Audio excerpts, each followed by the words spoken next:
This is it. In this video, I'm doing an unboxing of the Samsung Galaxy S20.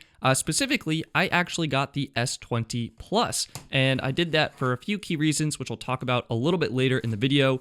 Thankfully, the contents of the box will be identical between the two devices, so hopefully this will give you a great idea of what comes included in your box for your Galaxy S20 or S20 Plus.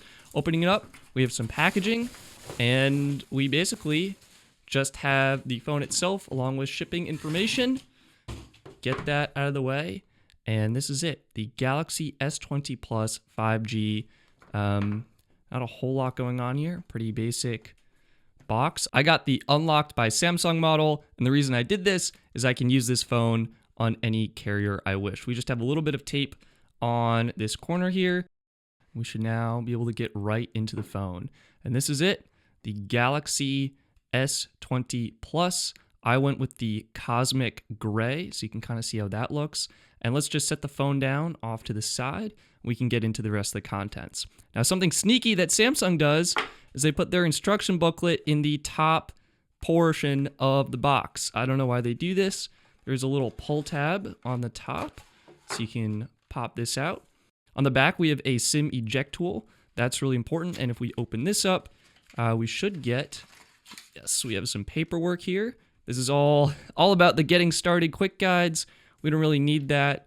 Oh, here we go. This device is packaged with a screen protector. If you remove it and want to use a different screen protector, make sure it allows for use of all touchscreen features.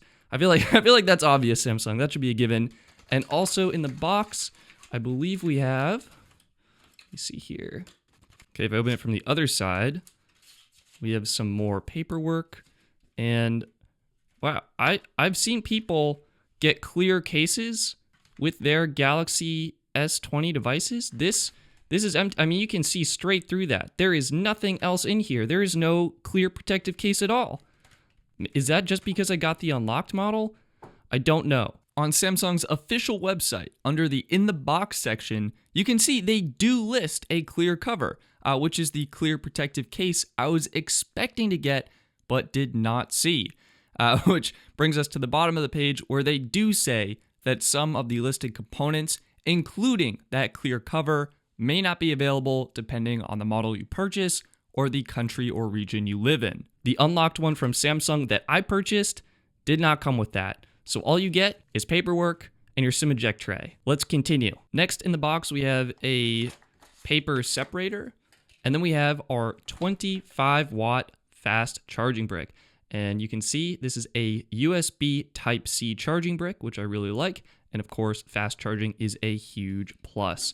Going further, it looks like we have our USB Type-C to USB Type-C cable for charging and connecting your device. You can see it is pretty long here.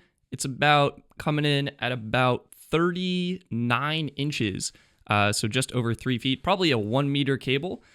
Great, so good acceptable reach and distance for charging and connecting your new Galaxy S20 device. And lastly, in the box, we have our headphones by AKG. And these do include multiple earbud tips, as well as a inline microphone and volume controls. And it is USB Type-C, which is great for the phone. Unfortunately, it won't really work with laptops unless you have a newer laptop with USB Type-C. But with older laptops, you'll either need some sort of adapter or preferably nicer headphones. And of course, lastly, we have the star of the show, the Samsung Galaxy S20 Plus itself. Let's rip that plastic off. And on the front, we actually have that pre-installed screen protector, which I would like to keep installed to keep this device protected and looking beautiful. So there you go. This is really nice design, great construction. Oh, we actually have some plastic running along the border of the device. Let's peel that off. It's actually surprisingly difficult.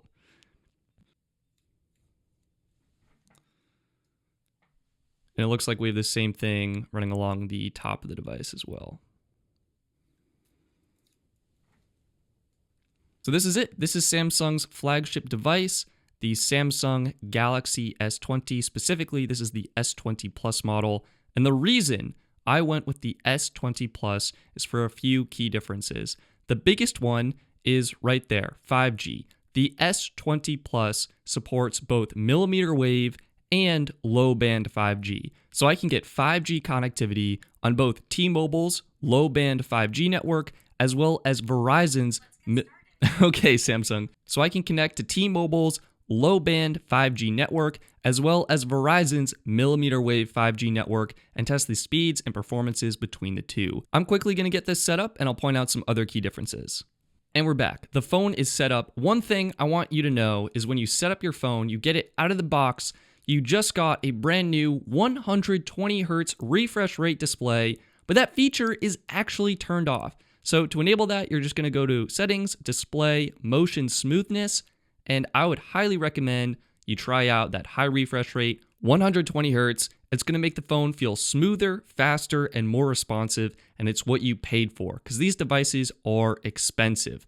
Now, the other thing you may consider is in the display settings, you also have an option for screen resolution. If you do opt for the 120 Hz refresh rate, your maximum resolution is capped at 240 by 1080. However, if you do want to take advantage of the higher resolution display, the full display resolution, you can opt for the Quad HD, which is 3200 by 1440. This will revert the phone back to 60 Hz though. Up to you if you want the higher resolution or the faster refresh rate. I would recommend the faster refresh rate. And there you go.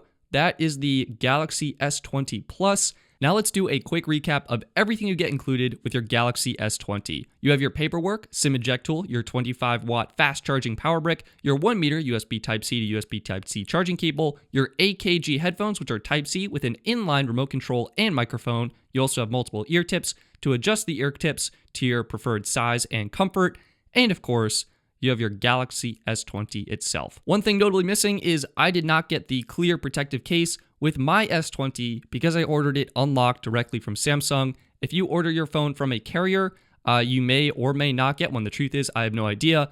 And I also just now noticed this small package in the box, and this actually is empty. So you get an empty package as well. That's a nice little that's a nice little perk. So there you go. The S20 is a pretty big phone, and the S20 Plus I have here is even bigger, so I think it would be fun to do a quick size comparison test between the iPhone XS, Samsung Galaxy S10, Galaxy S20 Plus, Pixel 4 XL, and iPhone 11.